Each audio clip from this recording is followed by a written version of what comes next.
there's times I felt like giving up.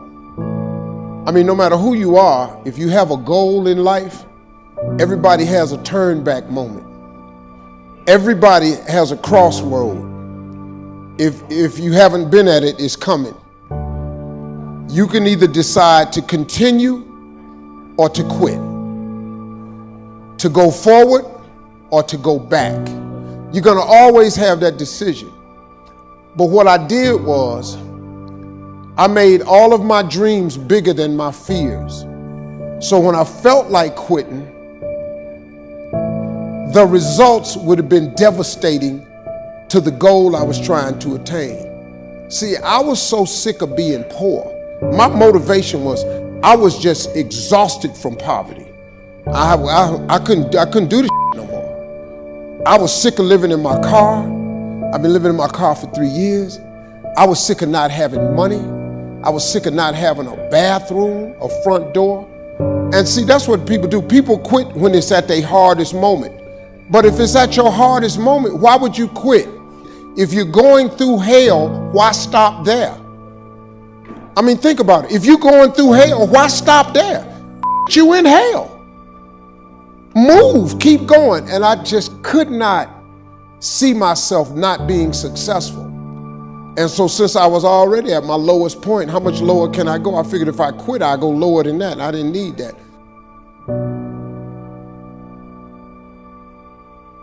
When life suddenly changes and you feel like you have lost control and you start to feel stuck and powerless, how do you take control when you don't know where your life or the world or this moment is going? And here's the number one thing I want you to know. You don't need to know where this moment or where the world is going. You just need to know where you are going next.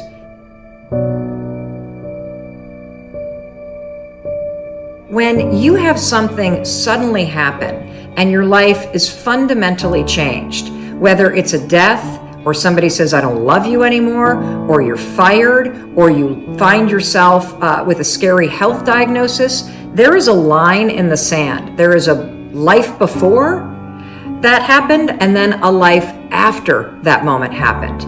And that line in the sand, that reckoning that happens, and it happens for all of us, whether it's happening for you right now, or it has happened in the past, I'm telling you, there is a gift inside of this, even the darkest moments, because every single sudden change in your life that makes you feel like you've lost control and you no longer know where you're going, it's like hitting the giant pause button. And if you lean into the moment, there is a chance for tremendous wisdom and growth. There are things that you can do right now in order to take control of where you're going, of what you're thinking about.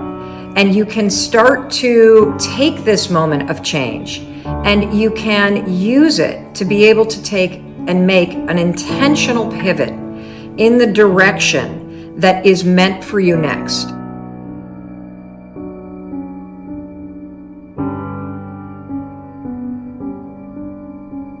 You run around with losers, you will end up a loser. Unconsciously, you will pick up their ways, you'll pick up their habits, you'll pick up, most importantly, their attitude about life. If you're around cynical, negative people all the time, you will become cynical and negative. So you got to watch yourself. Many of us are living out the lives of other people, living out their conclusions, living out of their consciousness. Align yourself with people that can encourage you, people that can empower you, people that you can learn from, people that you can grow from. That's very important. See, if you have people around you that can contribute to your growth, see, it's easy to be on the bottom. It doesn't take any effort to be a loser. It doesn't take any motivation, any drive in order to stay down there on a low level. But it calls on everything in you, ladies and gentlemen. You have to harness your will to say, I'm going to challenge myself. Sometimes I have to pull myself out of bed and say, come on, Les. Things I know I should do, I don't do. Things I shouldn't do, I do. I found that the biggest enemy you have to deal with is yourself.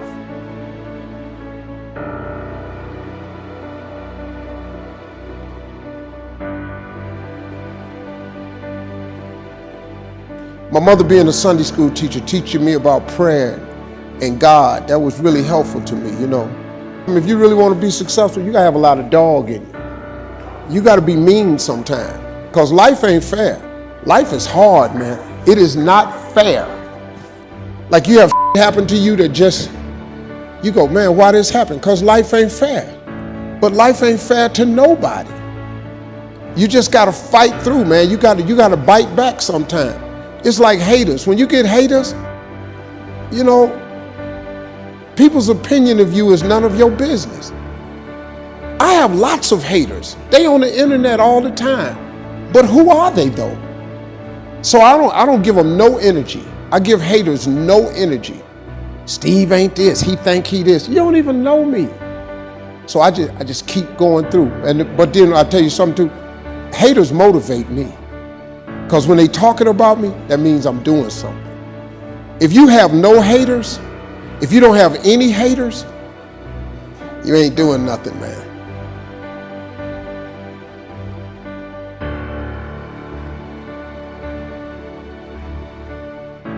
Time will start to lessen those waves. You will gather your feet underneath you again, and you will absolutely be stronger and be a better version of yourself based on this incredible challenge that you're facing. And I can say that even though you may be facing a tough time, because if you think about your life, you faced extraordinary challenges, and there hasn't been a single one that hasn't made you a better and stronger version of yourself. And this moment will be no different.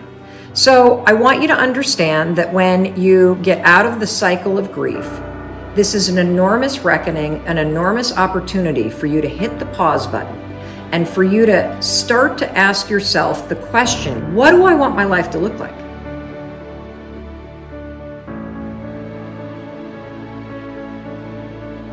What happens is there's actually parts of your old life that you don't want to go back to.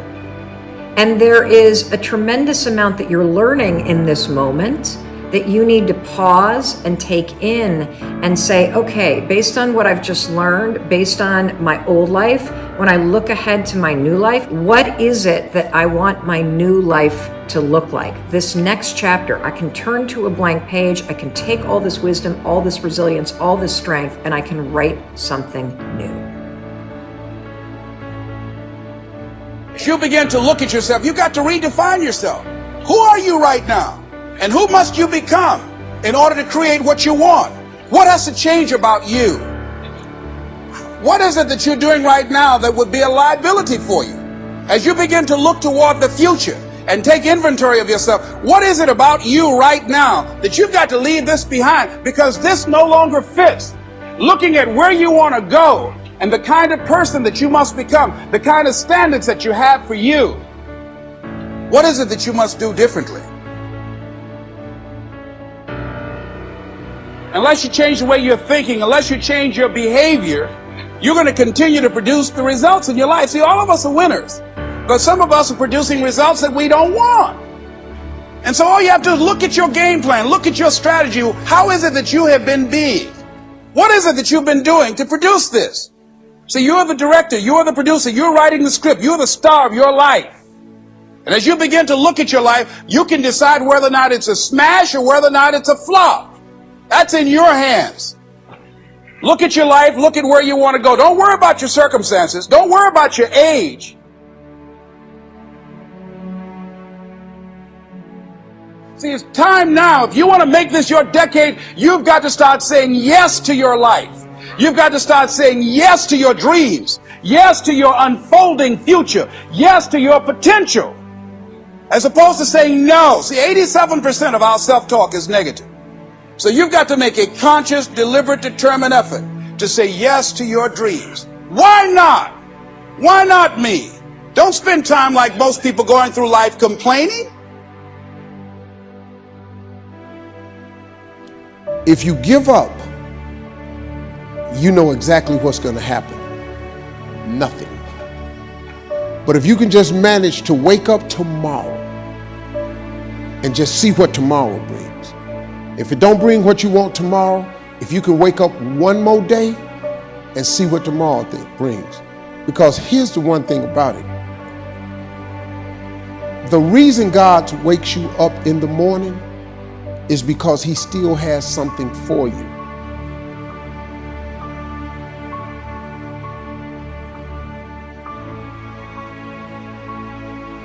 So as long as I wake up, I just look for it. I say, okay, God, what is it today? It might be a challenge, it might be a test, or it might be the win. But either way, I'm gonna wake up tomorrow. And if I wake up tomorrow, that's a good sign that he ain't through with me.